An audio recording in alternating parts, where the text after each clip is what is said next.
A popular misconception, particularly among vegetarians, is that dal is a rich source of protein. It is not. Dal is a powerhouse of protein, but it works only if it's cooked right. आज पूरा India इससे अपनी protein की requirement पूरी करती है। Mixie में डालो 60 ग्राम चना, पाउडर बन गया। सत्तू शरबत, सत्तू बर्फी, सत्तू कबाब और सत्तू कढ़ी बनाकर। So in conclusion, sattu is a good player of the app, not a good protein source. Social media पर हर दूसरा इन्फ्लुएंसर प्रोटीन के बारे में अलग अलग बातें कहता नजर आता है। क्या आपने भी ये महसूस किया है कि इतनी कॉन्ट्राडिक्टरी बातें सुनकर असली जानकारी को फिल्टर करना कितना मुश्किल हो गया है? असल में इस कंफ्यूजन से बचने का एक बहुत ही आसान तरीका है।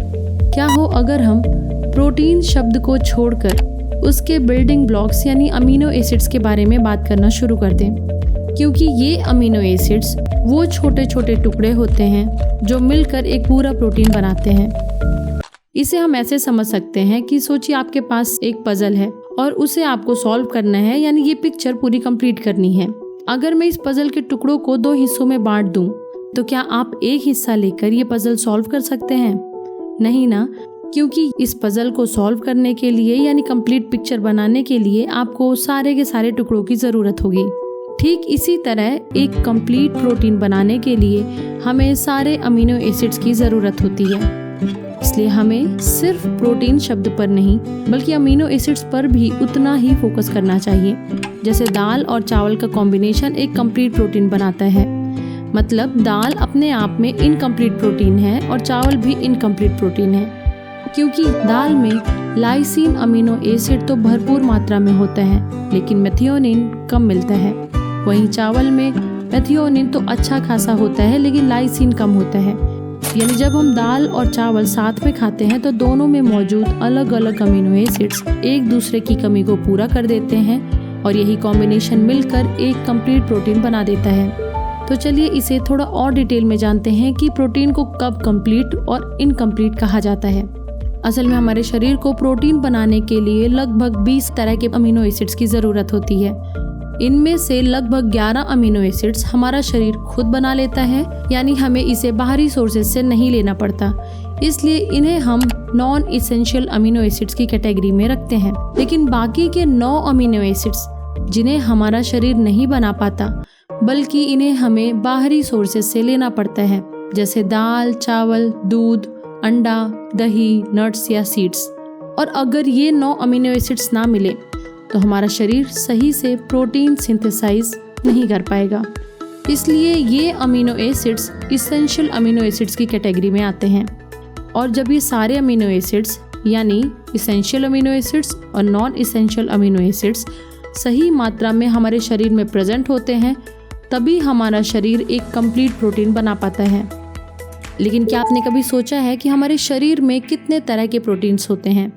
दरअसल हमारे शरीर में 10,000 से भी ज़्यादा प्रोटीन पाए जाते हैं और हर प्रोटीन का काम अलग अलग होता है। जैसे केराटिन बाल और नाखून बनाने में मदद करता है, कोलेजन हड्डियों को स्ट्रेंथ और स्किन को इलास्टिक बनाए रखने में हेल्प करता है, एल्ब्यूमिन ब्लड में न्यूट्रिएंट्स ट्रांसपोर्ट करने में मदद करता है, हीमोग्लोबिन ऑक्सीजन को सेल तक पहुंचाने में मदद करता है, इंसुलिन ब्लड शुगर रेगुलेट करता है, एंटीबॉडीज इन्फेक्शन से बचाने के लिए, न्यूरोट्रांसमीटर बाइंडिंग प्रोटीन जैसे साइनेप्सिन प्रोटीन ब्रेन में सिग्नल्स को रेगुलेट करने के लिए ज़रूरी होती है, और एंजाइम डाइजेशन और मेटाबॉलिक रिएक्शन के लिए काम आता है।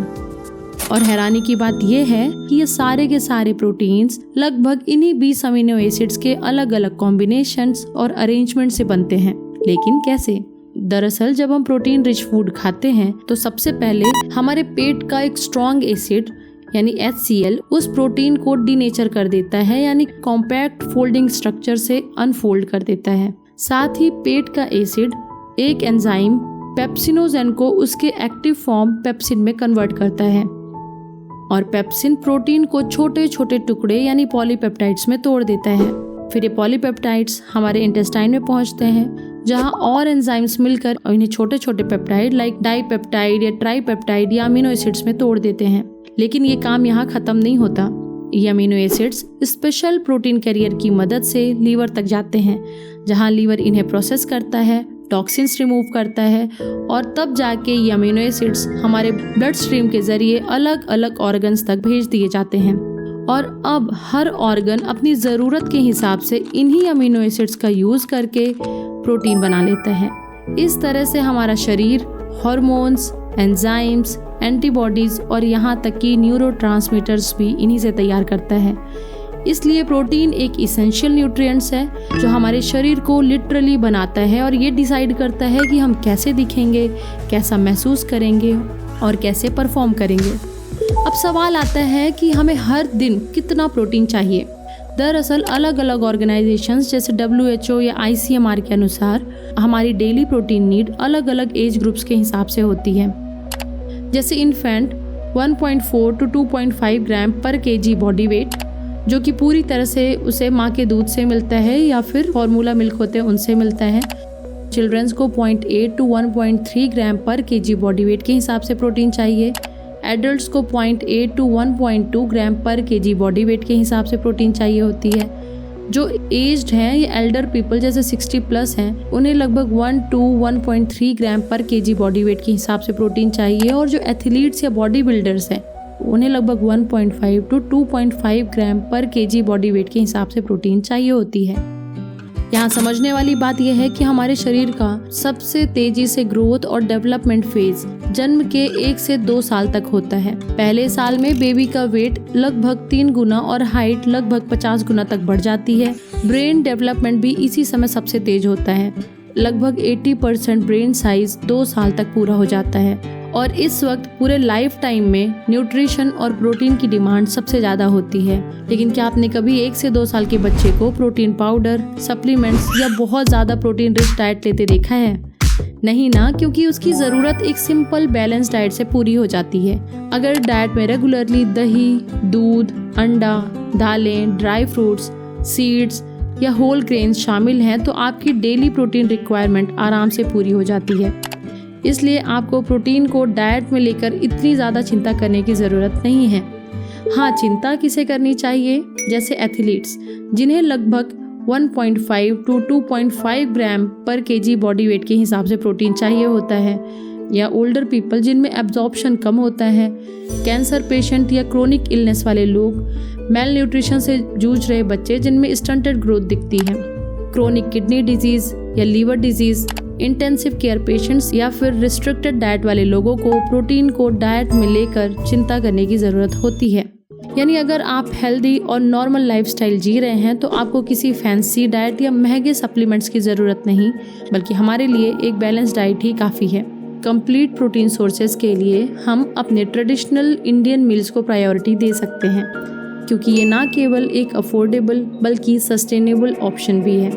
जैसे दाल चावल, रोटी दाल, राजमा चावल, छोले रोटी, इडली डोसा सांभर, दही पराठा, पोहा, मूंगफली और स्प्राउट्स या फिर खिचड़ी। इस तरह से एक बैलेंस डाइट के साथ रेगुलर एक्सरसाइज उतनी ही ज़रूरी है, क्योंकि मसल बिल्डिंग और स्ट्रेंथनिंग में डाइट जितनी अहम भूमिका निभाता है उतना ही कंट्रीब्यूशन एक्सरसाइज का होता है। इसलिए बैलेंस डाइट के साथ एक्सरसाइज और अच्छा हाइड्रेशन ये मिलकर हमारे मसल्स और मेटाबॉलिज्म को सपोर्ट करते हैं और हमारी डेली प्रोटीन रिक्वायरमेंट को पूरी करने में मदद करते हैं। अगर आपको ये इन्फॉर्मेशन यूज़फुल लगी हो तो आप प्रोटीन से जुड़े कई मिथ्स जो हमने इस वीडियो में कवर किया है वो भी देख सकते हैं। Thank you.